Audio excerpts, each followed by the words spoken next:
We're going to start out with, Martin. We'll start out with that Good Dinosaur. Tommy's movie. Tommy's movie. Tommy was getting on me about this. He couldn't bother to show up. That he didn't bother to go see at all. I didn't know it was happening. It's on the calendar. I've told you so many times. I don't have a calendar. You don't have He shit. sent it through the email. You don't have fucking email. You barely answer your text. You barely answer your phone. my ass, I answer that text every time. You don't have a calendar. You know, you got this one device which does everything. God damn, you might as well be a dinosaur. I mean, shit. That's why I wanted to see the movie. Fuck it, but you didn't. Oh, you a bad dinosaur, Tommy. Hey. You a bad dinosaur. Now. You know, there's plenty of bad dinosaurs out there. You got the T-Rexes, the Velociraptors, and you got the Tomosaurus Rex over here. Let's talk about those good dinosaurs, the responsible ones. It's a great concept. You know, what if the asteroid that scientists speculate took out all the dinosaurs on Earth and made them all extinct? What if it missed the planet? And then the dinosaurs got to evolve and they went on to have human traits. And that's what we have here. You have dinosaurs that are farmers, that are ranchers. And in this particular world, we center on one dinosaur, little Arlo, who was born with everything against him. He's smaller than his siblings. He's a runt. And that gives him a disadvantage at helping with the farm. And because of his size, he's scared of the world and everything in it. But when he gets lost from home after a big storm, he encounters a feral human boy that he named Spot, who helps him gain the courage to not only make his way back home, but also make him return, hopefully, a better dinosaur, Martin. Mm-hmm. Arlo and Spot, Martin. The adventure home. And you know what? Let me just tell you, Arlo's a bitch. Man, you could not have said that any more accurately. It just ain't no other way to put it, man. Hey, look at him. Look like a bitch. Look at him. It just ain't no other way to put this, man. He's a Dinosaur. God damn, this dinosaur is scared of everything.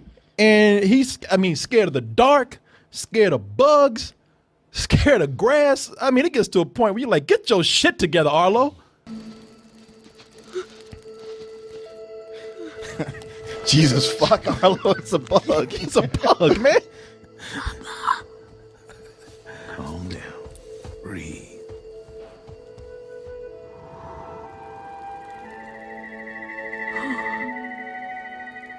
Arlo's dad is clearly like a hippie stoner. Yeah, you know, out there. No, not at all. Not at all. His dad is more of a rough and tumble kind of redneck farmer but he's always like, that's all right, that's my boy. He's gonna be all right. He's gonna just give him more time. You know, and that's Jeffrey Wright as the dad. Yeah. And you know what? He's just patient. He ain't no hippie. It's his son. Yeah. He's out there playing in the grass because like apparently the only thing my son understands is fucking artsy, bright colors and shit. Yeah. As far as what's really going on when you read into the movie, like Arlo's dad, Papa, really don't like him, man. Arlo's dad is always looking at him like, oh shit, you my son, so I gotta like you. But I got two kids who actually are worth their weight. Right. Yeah. I mean, early on, it's a hey, you performed a good feat. Here's your reward. Get your mark up there. Hey, daughter, you just did something cool. Get your mark up there. Arlo, oh, well, come on, y'all. Let's go do something. It's even like that. I'm proud of you, boy. I'm proud of you, girl. Arlo. Where do I begin? Usually, Pixar is very good at trying to give you great characters. Problem is that they've tried to give Arlo too much of a story arc. You know, they tried to actually make that story arc too obvious. Like he's gonna be a coward, little punk ass coward over here. So only he could be held as a great, courageous dinosaur on this opposite end. I would have rooted more for Arlo if he had actually tried, but everybody gave him shit for trying. Yeah. Like he'd be the Rudy of dinosaurs or something. Right. You know? Yeah. You do think it's gonna go that way in the beginning, but you're like, wow, as cliche as that would have been, it would have been better than this right here. Yeah. All these characters are very goofy. I'm surprised at Pixar for this. They're written like they would be written for a children's television show that's aimed strictly for kids. Jeez. Nothing Kids. Yeah, their best character in the movie is the one that can't talk.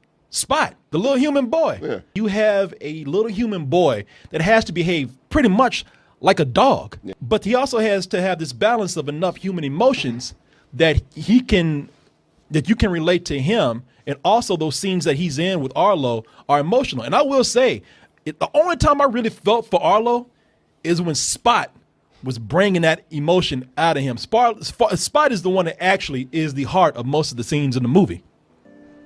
And Papa.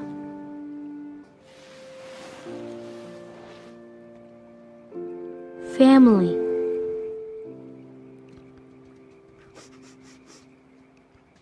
Huh? You don't understand. That's okay.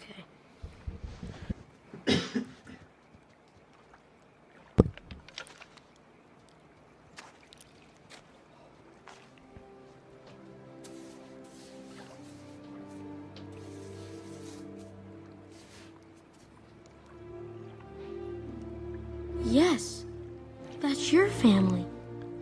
He's like, no, this is a grave. I'm going to put your ass in it. You fucking coward. That's the other thing about Spot. Spot is so brave. Yeah. Spot is so courageous. Spot is defending Arlo most of the time. Every time somebody attack Arlo, Spot is out there, ow, ow, and Arlo's like, oh, he's doing a Richard Pryor. And He's already got the eyes for it. Honestly, it just never stops. Like that point where you want him to grow some balls, Yeah. or just even a little bit, or just try. Right. Just try. Even him, like he's trying to chase Spot, all mad. You're the cause of all my problems, and Spot just looks at him. He's like, It's okay. I'm sorry. I didn't mean it. You know, Spot. God damn, Arlo, grow the fuck up, man. And the only thing that this movie has going for it, as far as being innovative, as far as being a Pixar movie, is that, and I really praise it for this. A lot of people don't know it's a Western. And I'm not saying that like it's a metaphorical Western. No, these dinosaurs. It's cool to see like their ecosystem and how they're in their way of life. Like they farm, they ranch. They've taken on these human traits of frontier days for this particular world, and this world is kind of fascinating. And when they play that aspect up, not only do they show you the culture of these dinosaurs, which is pretty cool, but you got all these gorgeous vistas and backgrounds and prairies and plains and mountains, and it's probably one of the most hyper-realistic movies as far as the environments goes that I've seen in a long time. How far did you say that watering hole was? I got a job for you. I'm not really good at jobs. I see bitching out here. I don't know about that. God damn, man. You keep on the dodge and sidle up the loblolly past them hornheads, just hooting and hollering and score off them rustlers. We'll cut dirt and get the bulge on them. What? That's the only time I agree with him. I was even like, what the fuck did you just say? When he said what, it's actually me and him did it at the same time. I'm like, what? That's Sam Elliott as the voice of the T-Rex. Of course it is. I know. Sam Elliott. He's always saying like he's like I want a role where I don't play a cowboy, and I'm sure he's like, okay, Pixar. They ain't doing westerns right now. I know. A dinosaur. Okay, I can be a dinosaur. And they're like, yeah, you gonna play a cowboy. It's kind of Sam Elliott type T-Rex. Well, that's what they say. You're going to be a T-Rex. All right, that's what I'm talking about, partner. A cowboy T-Rex. Dang, burn it. Dag-nammit. Ooh, I hate that. Not again, you rascally varmint. You. But the reason why I like what they've done with the Western aspect is because, another company, when they said, let's do a dinosaur Western, all these dinosaurs would have been wearing hats and chaps and shit. Yeah, would have been a saloon and shit. You know, they would have played it too obvious. But here, they worked them in naturally into being in this kind of Western environment as far as being dinosaurs. Can I beg to differ now? Yes, please, beg. I'm begging you to beg to differ with me because I see your faces on the. I'm not going, but I'm just like, okay, you start with the concept of like, hey, what if the asteroid didn't hit and dinosaurs continued and then the man came along and somebody said, I know, they become farmers and cowboys. And it's just like, the fuck, how do you even get that there? It's almost like they just had nothing. Somebody said it and nobody challenged it. And they were like, yeah, okay, let's go with it. Like even like these predators, these meat eaters are the ones who tend prehistoric buffalo. I'm like, what's wrong with that? What? I ain't never seen a prehistoric buffalo before. Wow, Martin. Mastodons, I mean, it makes, but none of it. It's all okay, Martin. Now you know how you talk about me where you say I'm nitpicking, looking too hard. It's a fucking. it's a what if world, you know? It's a hypothetical world. You gonna sit up here and say dinosaurs can't be ranchers? No, they can't fucking talk. No, what I'm saying is there's not a they started out like, hey, here's what happens if, and yet none of this is a natural progression. Even watching the way the dinosaurs farm, I'm like, the way your creatures are built, they would never do things this way. It doesn't really, man. Really? We going into the anatomy of dinosaurs in a Pixar movie? Hey, man, by your rationale, you could never question a superhero movie. And you don't. That's why I'm saying you questioning these dinosaurs up in there. You do it all the time. Martin, I question it when it doesn't work within the world that they've built. This works within the world that they've created. I felt like it didn't. Even when they show them the T-Rexes galloping, you're like, that doesn't even look right. Quick question: if the T-Rexes were wearing Hawaiian shirts, would it have been okay? Kinda. Okay, well that was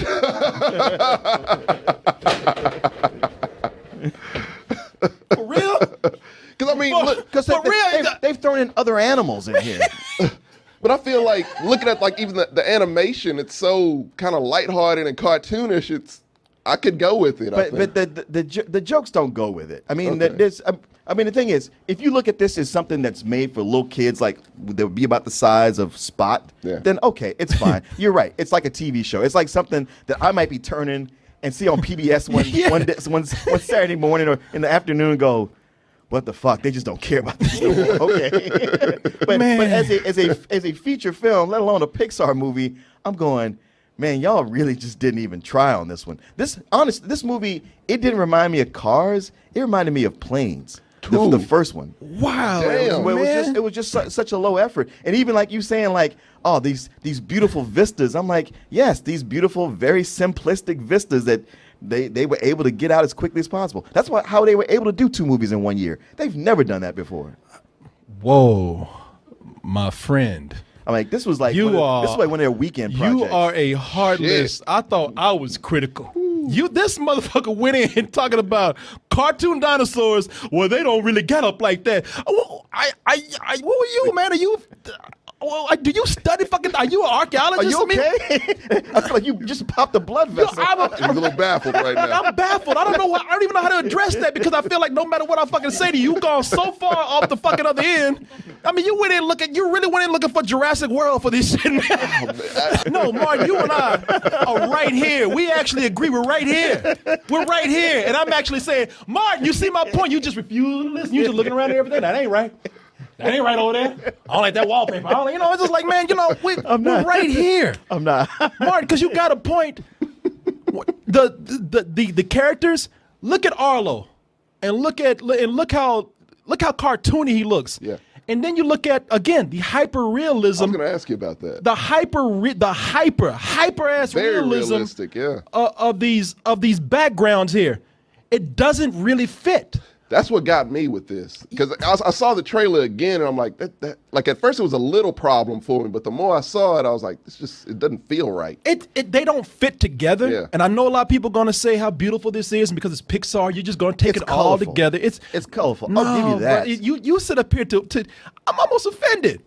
I gotta defend Pixar here. You're gonna sit up here and say this is a weekend project? Yeah. This is, you say that Planes, the background, you compare this to Planes? No, my friend. Yeah, I compare it to no, Planes. my friend. I stand by that. No, man, y'all forgot how much you love Planes. Go look at our review. The second The second one. Yeah. Things don't match up all the way, but at least that they one of the things I can say about Pixar trying to do a project like this is that they actually are able to go out and do some really trippy things with it. Some of it doesn't always work.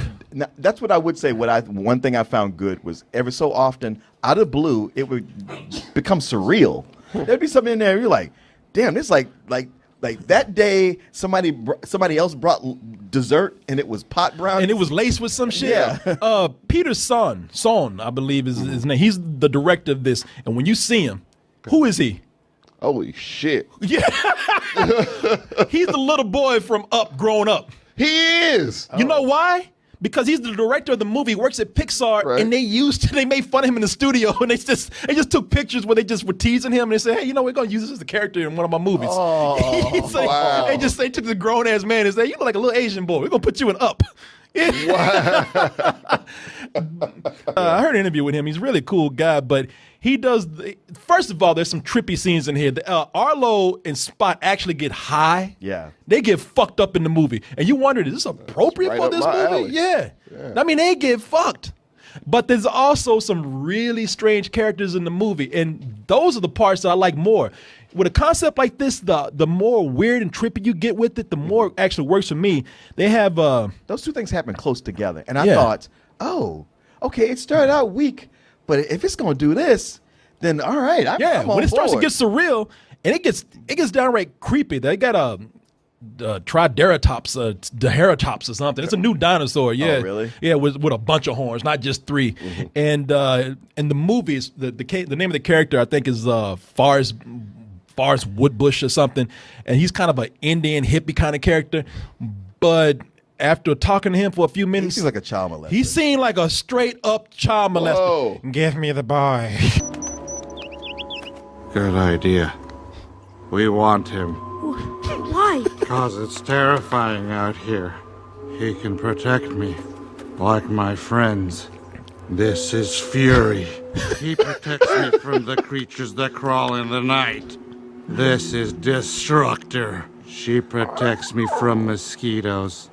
This is Dream Crusher. He protects me from having unrealistic goals. And this is Debbie.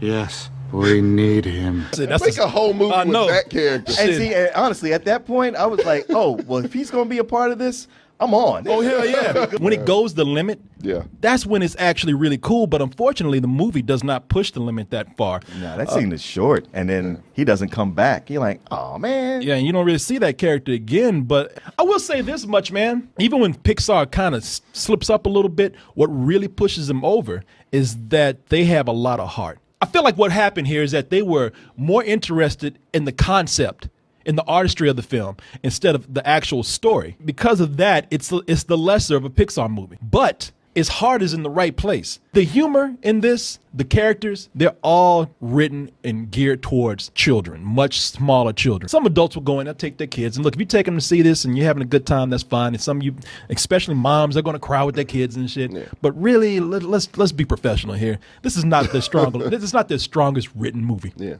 And we just had, this summer to prove that. It's very flat, very flat. But as far as the artistry and concept goes, I give this a high mark. Here comes old sourpuss over here. Well, this is easily one of their weakest movies. It really skews young. Like, up to this point, I felt like Monsters, Inc. was probably their youngest skewing movie. And even still, I know way too many adults that enjoy that movie, probably more than they should. But hey, good for them. But this is just like, nope, young kids only. If you come above this high, then just stay your ass at home. or play on your phone while you're sitting in there. I wish it could have done more, but you're right, it's flat. But even with the emotion, it felt tacked on and borrowed from other movies.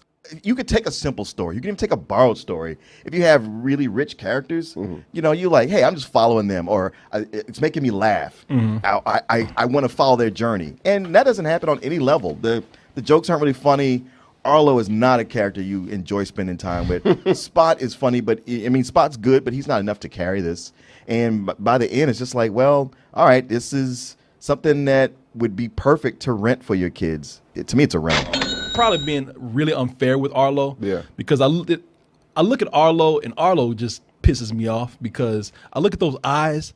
Those eyes are way too close together, man. Yeah. Every time I see those eyes right there, You kind of want to slap the shit out of them. you want to slap the shit out of them, and I see those fucking cars. Yeah. Oh, yeah. It's almost like these dinosaurs evolved into to being cars in a later world. Hey, The Good Dinosaur is the prequel to Cars. Is it? That's what I'm I saying. want to see how they got to this point. Yeah. but it does have a feeling like they could be in the same universe. Yeah. And John Lasseter, you just feel his touch all over this. It's like another one of his pet projects. Yeah. Yeah. These are the dinosaurs that will become the oil for his cars. Now